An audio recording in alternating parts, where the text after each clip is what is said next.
Oh hi, I didn't see you there. Welcome back, you wonderful little urchin, unless you're new, and in that case, hello, how are you, you sweet little yamling? Come on in, make yourself at home, and get ready because we've got some piping hot molten lava in the microwave in the form of pizza rolls. Nothing like scalding blisters in your mouth to let you know you're snacking responsibly. Speaking of pizza, or in this case, it's weird cousin the pizza roll, where are we on ranch? To dip or to not dip? Let me know in the comments and don't turn this into a pineapple debate. Stay focused. Dip or no dip? Everyone knows only Satanists mix pineapple in pizza. Now, enough of these shenanigans. I know why you're here. You want to find out what these small displacement riders keep saying when they're out there on the twisties and chatting their friends up in the bar. Maybe you'll even find yourself among these comments. I know I did when I owned an R3. But before we begin, you gotta know about these free motorcycles I'm giving away. What? Yes, that's right. Free motorcycles, baby. I've got a brand new 2019 Yamaha R3 and a brand new Suzuki SV650 up for grabs. And I've even got a new way that you can enter. If you go to my store in the link below,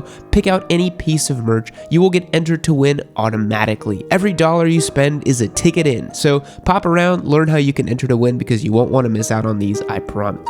Now it's time to take a look at the 9 things 300cc riders say. Thing number 1. I'm getting a bigger bike soon. You know the guy, the one who is proud to finally be riding, who sheepishly tells you what kind of bike he has, and then quickly adds in that he's going to be getting a bigger bike soon. He'll stutter through it, make a lot of hand gestures, and then go on and on about that big leader bike he's going to get next weekend. I wish the guys who are on smaller bikes didn't feel the need to quickly tell me they're upgrading soon. Small bikes rule. They're really fun, and when you're an experienced rider, you can ride the absolute ever-loving crap out of them. Spoiler alert, he's not actually going to get a leader bike next weekend. He's secretly happy with this 300, and there's nothing wrong with that. You do you, Mr. 300. You do you. Thing number 2, I was right on that R1/R6/ZX6's tail on the twisties. He was totally dragging knee and maybe a little bit of elbow in that last turn, and that R1 was only in front of him because he couldn't get a clear shot past him, and he's just relying on all that power. He was totally capable of getting in front of that Z, and 100% would have if he'd been wearing his other set of gear. You know, the one that's more aerodynamic. He definitely had him on takeoff, but they just managed to pull away on the long run, and everyone knows the 300 is for sprints.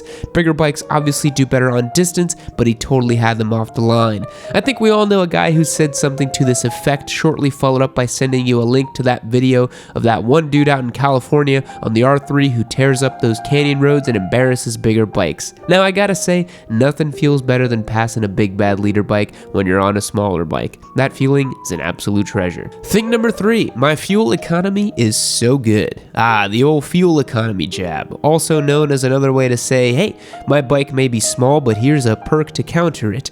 Or like the guy who's rolling around in a smart car talking about how good it is for the environment. Hey man, we get it. I'm all about hugging trees, saving the ozone, and being as fuel efficient as possible, but at the end of the day, all of those tight t-shirts and nice shoes won't change the fact that you're still rolling around in a smart car, albeit a tiny little tin can that gets 5 jillion miles to the gallon. And that's okay. You can love your smart car, just like you can love your 300. Just own it. Most small displacement bikes can see upwards of 60 or even 70 miles per gallon, and if that doesn't crack a smile on your face, then get a Turbo Busa and be done with it, my duder. Thing number 4, bro, there's no good options for tires in my size. I mean, there's not a whole lot to say about this one. Small bikes wear small tires. Most sport bikes wear a 180. So is it pretty hard to find 140s? Kinda. The Daytona isn't rocking 140s, and neither is my sweet new Scrambler Biscotti. It probably is pretty hard to find track tires for a 300 though. The limited quantity really helps keep the competition down. You'd probably have to go for slicks if you wanted to get super aggressive with it. It would be super embarrassing for Rossi to have that 300 hit the track, so what better way to quell the odds than by running a shortage on quality tires? You know, when you put it that way, it kind of starts making sense. I see a conspiracy coming on. But as any track day aficionado knows, the real answer for small bikes comes in sizing up the rear end to a 150 to get some righteous grip when you need it. Will it leave permanent chicken strips because you've literally limited the geometry of the bike? Sure. Will you have endless grip? You bet. Small bikes are also light bikes, so you'll be amazed at the grip they can have in such a lightweight package. Thing number 5, I never really feel the need for more power, to be honest.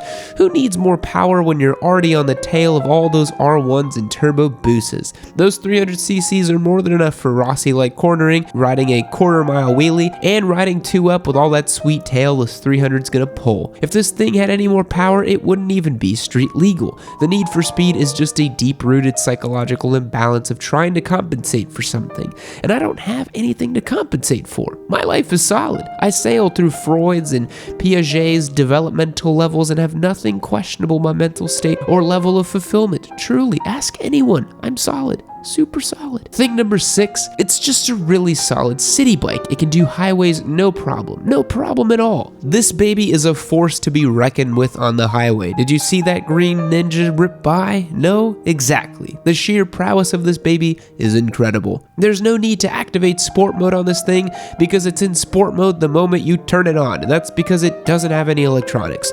This motor is begging to get ripping on the highway, zipping through heavy metro traffic like it's no big deal. A lot of bikes just aren't good for zipping through traffic, but having a 300 means I can lane split like a mother, and don't even get me started on the agility and the handling. Thing number 7, I did 115 miles per hour on the highway once. I mean, come on, we've already established that the 300 is meant for redlining on the highway. Why wouldn't it hit 115 on the highway?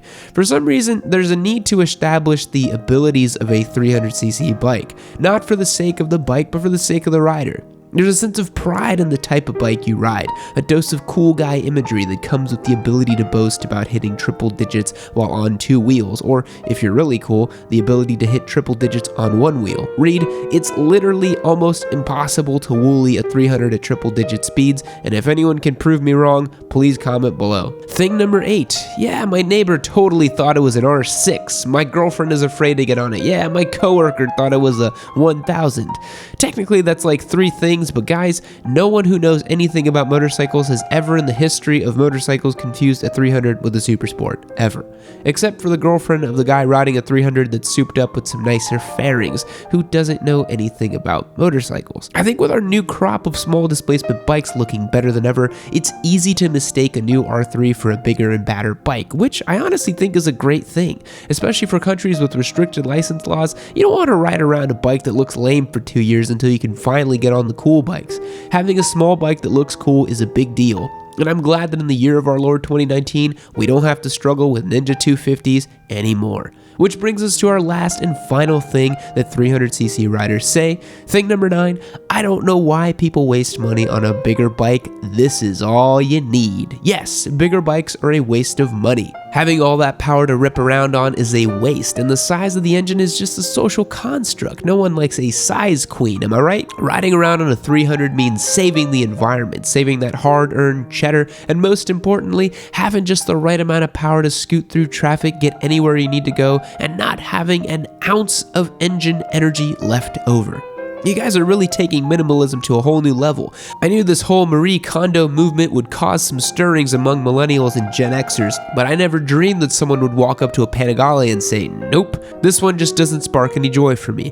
I think I'll go with that 300 over there. It seems to have the bare minimum and not an ounce more than what I need. That thing is sparking so much joy that Alabama just called and asked if I could power old Sparky through this next round of sentencing. While those 300 riders might not be super comfortable admitting they are a 300 rider, at the end of the day, only one thing matters. You are riding. Whether it's a 300, a Turbo Busa, or a retro unicycle, riding is riding. Well, maybe not the unicycle. Or trikes. Don't get me started on trikes. There is something special about defying the social demands for transportation to occur on 4 wheels, so keep on sticking it to the man, no matter how small that stick might be. Every poke matters. Now, you know the drill. Smash that subscribe button, ring the notifications bell, and don't forget to check out how you can enter to win one of these fabulous motorcycles we're giving away. What are we on now? Bike number 3, number 4? Who can keep up these days?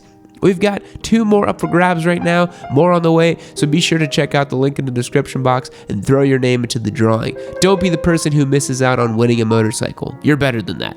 Now while you're at it, hop on over to the old Instagram. New merch, track clips, and other Yammie musings can be found there. The quality is impeccable, it's incredible, truly the best. You don't want to miss out on that. Thanks again for watching and tuning in. I really do appreciate it. I'll catch you guys in the next one. See you later. Fact. Bones found at Seymour Island have shown that 37 to 40 million years ago, penguins were a whopping 6 feet tall and weighed an average of 250 pounds. Megafauna, what can you do? Goodbye.